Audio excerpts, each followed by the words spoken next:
Brooksaw Antiques here. Today we have this 1958 Royal Futura 800. I'm going to show you how to use the functions and make sure they all work.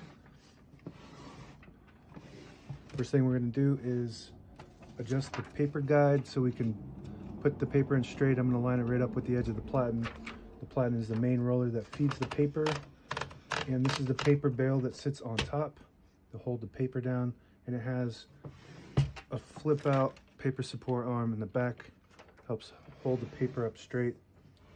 And this model has magic margins, so we're going to set those. Right now they are at the beginning and the end of the page, but if you wanted them closer to the middle on the right side, you just hit that button and it'll send the margin wherever you are on the carriage. And if you want it closer to the edge, you hold the carriage release, which is right behind the knob here, and the magic margin at the same time, and you can move it out towards the edge. And we're going to set it right there on the edge. And the same concept of the left side. If you wanted it in the middle, you just hit the button wherever you are on the carriage and it'll set that margin. As you can see, it stops at that beginning spot. And if you want to move it more towards the edge, hold the carriage release behind the knob and the magic margin at the same time, and you can move it all the way out to the edge.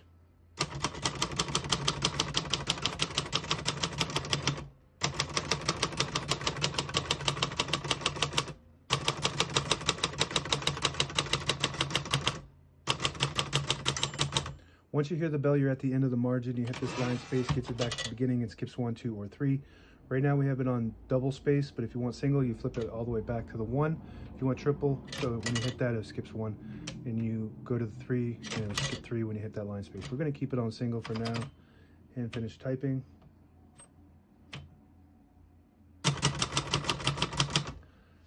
As you can see, all the keys type nice and none of them skip or stick. I'll type a sentence on the next line.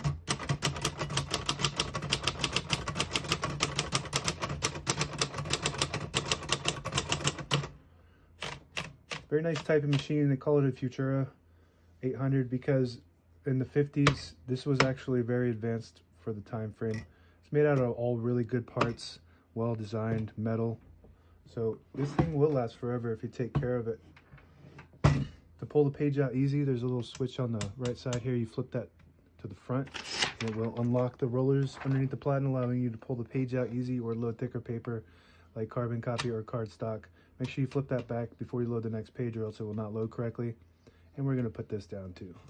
Get that out of the way. Backspace on the left side here. That works good. A shift on each side and a shift lock on the left. To clear that, you just hit the shift button again. It's got a tab function. Right now we should have one tab set in the middle area. We got two set. We got one right there and one right there. And to clear those, you just go to the spot where it's set and hit tab clear. Tab clear, and now it should go all the way to the end. And as you can see, if you don't have any tabs set and you hit the tab button, this model will slam all the way to the end, causing wear and tear on your typewriter if you don't have any set. So I like to set one right in the middle. So I'm going to hit tab set here on the right side, and when you hit the tab button, it'll stop right in the middle. That's how you open the hood. You just press this button here. Sometimes people will get a typewriter, they don't know how to open that, and they'll just yank at that and bend this little metal piece. So all you got to do is hit that and it opens right up. This is your touch control on the left side here. It goes from 0 to 9, and the higher you go on the touch control, push it down, you got to push it down. The higher you go on the touch control, the more tension it builds on the keys. So when you hit the keys, you got to hit them a little harder, but they respond very fast. So for advanced typers, that's what you want to do. I like to keep it on 0. I'm used to typing on a computer and I hunt and peck, so I keep it on low.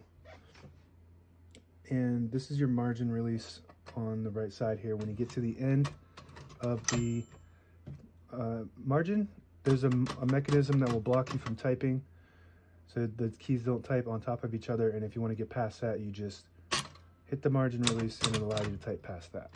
That works good. This is the carriage release on the back side of the right side, and that's how you use that. Same concept on this side. And this button on the knob here, if you press that in, it disables the spacing mechanism when you turn the platen. So that way you can get to an exact spot on the page without having to deal with the spaces like this. Each one of those clicks is one space. And there's also a lever on top that'll allow you to do that, so you can just do it all the time. So if you have this lever to the front, you won't get any of those clicks. And you flip it back, And now you have the clicks. And that's it. Now available on eBay or Etsy. Search Brooksaw Antiques.